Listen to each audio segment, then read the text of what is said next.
Have you ever wondered how the Palestine-Israel conflict, one of the longest ongoing geopolitical disputes in history, began? To understand this, we need to delve into the historical backdrop of the late 19th century. This was a time when two significant movements were emerging in the Middle East: Zionism and Arab nationalism. Zionism, led by Theodor Herzl, was a Jewish nationalist movement that sought to establish a Jewish homeland in Palestine. Simultaneously, Arab nationalism was gaining momentum, fueled by aspirations for independence and unity among Arab territories under Ottoman rule. Amid these burgeoning movements, the British Mandate in Palestine played a pivotal role. After World War I, the League of Nations granted Britain the mandate to administer Palestine. The British government, through the Balfour Declaration of 1917, supported the establishment of a national home for the Jewish people in Palestine. But this promise was not without complications. This period saw a significant influx of Jewish immigrants into Palestine, with numbers reaching over 100,000. The influx, coupled with the British administration's policies, led to growing tensions between the Jewish immigrants and the Arab locals. Land disputes intensified, giving rise to a series of protests, demonstrations, and even violent confrontations. In the midst of these tensions, Palestinian cities like Jerusalem, Jaffa, and Gaza emerged as commercial hubs connecting Palestine to Europe, Africa, and the Middle East. Despite the conflicts, life moved on, with markets bustling, schools being established, and the economy being bolstered by investments, trade, and employment opportunities. However, the departure of British troops in 1948 marked a turning point. The withdrawal led to escalated conflicts and eventually the Arab-Israeli War. This was the start of an intricate web of events that led to the conflict we see today. This conflict took a drastic turn in 1948, but what exactly happened? In the years following World War II, British control over Palestine was waning. As tensions between Jewish immigrants and Arab locals escalated, the British decided to withdraw their troops, leaving a power vacuum in their wake. But before they left, they turned to the United Nations, hoping to find a solution to the looming crisis. In response, the UN proposed a partition plan dividing Palestine into separate Jewish and Arab states, with Jerusalem under international administration. This plan was approved in November 1947, despite strong opposition from Arab countries. Fast forward to May 14, 1948, the day the British Mandate officially expired. On this day, David Ben-Gurion, the head of the Jewish Agency, declared the independence of a new state, Israel. The declaration of Israel's independence was met with immediate backlash. Neighboring Arab states, including Egypt, Syria, Jordan, and Iraq, rejected the UN partition plan and the establishment of Israel. They argued that it violated the principles of national self-determination in the UN Charter, which granted people the right to decide their own destiny.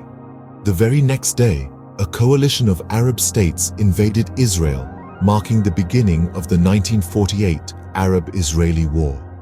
This war was characterized by fierce battles, shifting front lines, and a massive displacement of populations, with hundreds of thousands of Palestinians leaving or being expelled from their homes. By the time armistice agreements were signed in 1949, Israel had not only defended its territory, but also expanded its borders, controlling territories beyond those proposed by the UN partition plan. These events set the stage for a series of conflicts and disputes that have continued to this day. This was the genesis of a protracted conflict that has continued to shape the Middle East. This conflict is not isolated, but who are the key players influencing it from the outside? The Israel-Palestine conflict is a global concern, with various international players having a significant bearing on its course. Among them, the United States has been a key supporter of Israel, providing it with substantial military aid and diplomatic backing. This support has been instrumental in Israel's strategic strength in the region. On the other hand, several Middle Eastern countries have been vocal supporters of Palestine. Iran, for instance, has been a staunch advocate for Palestinians' rights, often voicing its opposition to Israeli policies. Similarly, countries like Turkey and Qatar have also expressed their solidarity with the Palestinian cause, albeit with varying degrees of intensity and involvement. But it isn't all black and white. There are countries like Egypt and Jordan that have diplomatic relations with Israel while also advocating for a peaceful resolution to the Palestinian issue. Their stance underscores the delicate balance many nations have to maintain in this complex geopolitical landscape. Then there's the role of international organizations. The United Nations, for instance, has repeatedly emphasized the need for a two-state solution, with both Israel and Palestine living side by side in peace. However, the implementation of this proposition has been fraught with challenges, often stalled by disagreements over boundaries, settlements, and the status of Jerusalem. In addition to governmental and international actors, the power of social media cannot be overlooked. The recent TikToker controversy, where a user faced backlash for simplifying the conflict, highlights the potential of these platforms to shape public opinion and discourse. The influence of these foreign powers and platforms continues to play a significant role in the dynamics of the conflict. Their actions or lack thereof can either fuel tensions or pave the way for dialogue and reconciliation. As we delve deeper into the humanitarian perspective in our next segment, keep in mind that behind every political stance, there are real people affected, experiencing the reality of this conflict every day. The influence of these foreign powers continues to play a significant role in the dynamics of the conflict. While the geopolitical aspects are crucial, what about the human lives caught in the crossfire? This question takes us to the heart of the matter, the humanitarian perspective. In the midst of the ongoing conflict between Palestine and Israel, it is the ordinary people who bear the brunt of the discord. The impact on civilians is profound and heartbreaking. Displacement is one of the most visible consequences of this conflict. Thousands of families have been forced to abandon their homes, their lands, their lives, fleeing to safer territories or living as refugees in their own land. Imagine the psychological trauma that comes with leaving everything you've known and loved, not knowing if you'll ever return. The loss of life is staggering. Both Palestinian and Israeli civilians have fallen victim to the violence, their lives cut short in the blink of an eye. Each life lost is a tragedy, a story cut short, a family left mourning. Living conditions in the region are far from ideal. The infrastructure is often damaged or destroyed due to the ongoing conflict, leading to a lack of basic necessities like water, electricity, and healthcare. Schools have been shut down, depriving children of their right to education. The mental health impact of living in such conditions is immeasurable. Moreover, the economic implications of the conflict are severe. Trade has been disrupted, businesses have shuttered, and unemployment rates have skyrocketed. This economic instability only fuels the cycle of violence and despair. But amidst this grim reality, there are stories of resilience and hope. There are individuals and organizations working tirelessly to provide aid, support, and a semblance of normalcy to those affected. They are the beacon of light in the overwhelming darkness. In this narrative of conflict, it's essential to remember that behind every headline, every statistic, there's a human story. These are not just numbers. These are people with dreams, hopes, and families. It is these human stories that often get lost in the larger narrative of the conflict. As we discuss the way forward, let us not forget the human cost of this conflict and strive for a solution that prioritizes the dignity and well-being of all individuals involved. The conflict seems intractable, but is there a way towards peace? It's a question that has echoed through the corridors of power and across the battle lines for decades. One of the most frequently proposed solutions is the two-state solution. This idea proposes the establishment of an independent Palestinian state alongside the State of Israel, living in peace and security.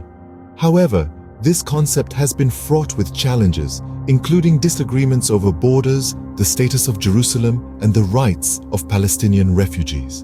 Another proposed solution is a one-state solution, where all people in the region would live under a single political entity with equal rights for all. However, this solution has been met with resistance from both sides due to fears of losing national identity and control.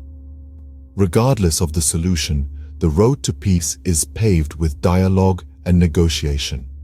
It's about recognizing the rights, aspirations, and fears of both Israelis and Palestinians. It's about acknowledging the painful past, yet looking towards a future where mutual respect and coexistence are not just dreams, but realities. Many challenges persist. The political landscape is complicated, the wounds of history run deep, but peace is not an impossible dream. It requires courage, compromise, and a commitment to justice and human rights.